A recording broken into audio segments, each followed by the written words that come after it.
প্রধানমন্ত্রী তারেক রহমান বলেছেন, সবাই মিলে ন্যায়ভিত্তিক মানবিক রাষ্ট্র গড়ে তুলতে হবে, যেখানে ন্যায় বিচারই হবে শেষ কথা। আজ রাজধানীর শাহবাগে শহীদ আবু সাইদ ইন্টারন্যাশনাল কনভেনশন সেন্টারে জাতীয় আইনগত সহায়তা দিবসের অনুষ্ঠানে এ কথা বলেন প্রধানমন্ত্রী। তারেক রহমান বলেন, যে রাষ্ট্রে আইনের শাসন, ন্যায় বিচার ও মানবাধিকার নেই, সেই দেশ কখনোই একটি গণতান্ত্রিক মানবিক রাষ্ট্র হতে পারে না। প্রধানমন্ত্রী বলেন, দীর্ঘ ১.৫ দশকের ফ্যাসিবাদী শাসনের অবসানের পর দেশের জনগণ পুনরায় গণতন্ত্রের পথে হাঁটতে শুরু করেছে। এই গণতান্ত্রিক যাত্রা সুসংহত করতে রাষ্ট্রে ন্যায়ের শাসন প্রতিষ্ঠার কোনো বিকল্প নেই। তিনি বলেন, একজন মানুষ যাতে অর্থের অভাবে ন্যায় বিচার থেকে বঞ্চিত না হয়, সেই লক্ষ্যকে সামনে রেখে সরকার লিগ্যাল এইড কর্মসূচি অব্যাহত রেখেছে। ন্যায় বিচার সব যুগেই মানুষ যা চেয়েছে তা হলো বৈষম্যহীন একটি সমাজ ব্যবস্থা, যেখানে তারা সমমর্যাদা এবং অধিকার নিয়ে বসবাস করবে।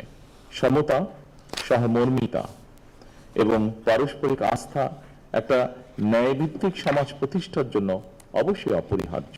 সুতরাং আমি বলবো, ন্যায় বিচার শুধু আদালত বা আইনের বিষয় নয়, এটি একটি মানবিক ও দায়িত্বশীল রাষ্ট্র ব্যবস্থার মূল শক্তি। স্বাধীনতার ঘোষক শহীদ রাষ্ট্রপতি জিয়াউর রহমান বিচার বিভাগের স্বাধীনতা ফিরিয়ে দিয়ে দেশের ন্যায় বিচার প্রতিষ্ঠার শক্ত ভিত্তি স্থাপন করেছিলেন। সেই ধারাবাহিকতায় সাবেক প্রধানমন্ত্রী বেগম খালেদা জিয়া মানুষের ন্যায় বিচার পাওয়ায় সুগম করতে লিগ্যাল এইড ফান্ড তৈরি করেছিলেন। আমরা বিশ্বাস করি, যে রাষ্ট্রে আইনের শাসন, ন্যায় বিচার এবং মানবাধিকার নেই, সেই দেশ কখনো একটি গণতান্ত্রিক মানবিক রাষ্ট্র হতে পারে না বা হয়ে উঠতে পারে না।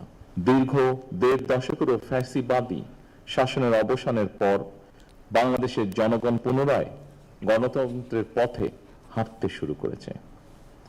এই গণতান্ত্রিক যাত্রা সুসংহত করতে রাষ্ট্রে ন্যায়ের শাসন প্রতিষ্ঠার বিকল্প নেই।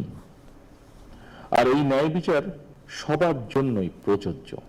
একজন মানুষও যাতে অর্থের অভাবে অ্যাক্সেস টু জাস্টিস থেকে বঞ্চিত না হয়, সেই লক্ষ্যকে সামনে রেখে সরকার লিগ্যাল এইড কর্মসূচি অব্যাহত রেখেছে।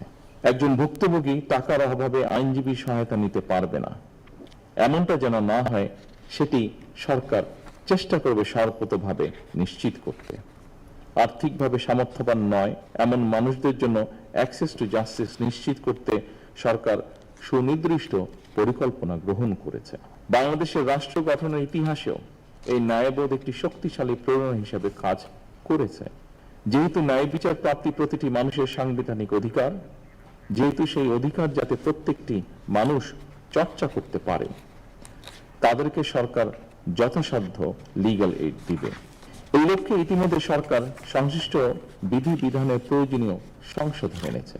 প্রতিটি মানুষের মনে এমন বিশ্বাস থাকতে হবে যে জনগণের যে কোনো প্রয়োজনে রাষ্ট্র তাদের পাশে রয়েছে। লিগ্যাল এইড সেই বিশ্বাসেরই একটি প্রতিফলন বলে আমি বিশ্বাস করি। আসুন আমরা সবাই মিলে একটি ন্যায়ভিত্তিক মানবিক রাষ্ট্র গড়ে তুলি, যেখানে ন্যায় বিচারই হবে শেষ কথা আমাদের।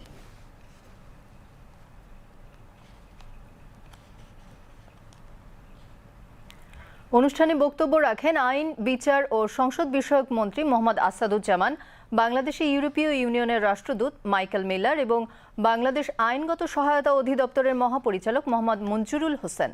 অনুষ্ঠানে আইনগত সহায়তা কেন্দ্রের কয়েকজন সুফলভোগী তাদের অনুভূতি ব্যক্ত করেন। এ সময় ২০২৬ সালের সেরা লিগ্যাল এইড অফিসারদের মধ্যে ক্রেস্ট তুলে দেন প্রধানমন্ত্রী। পরে প্রধানমন্ত্রী তারেক রহমান দিবসটি উপলক্ষে মেলার উদ্বোধন করেন এবং কয়েকটি স্টল ঘুরে দেখেন।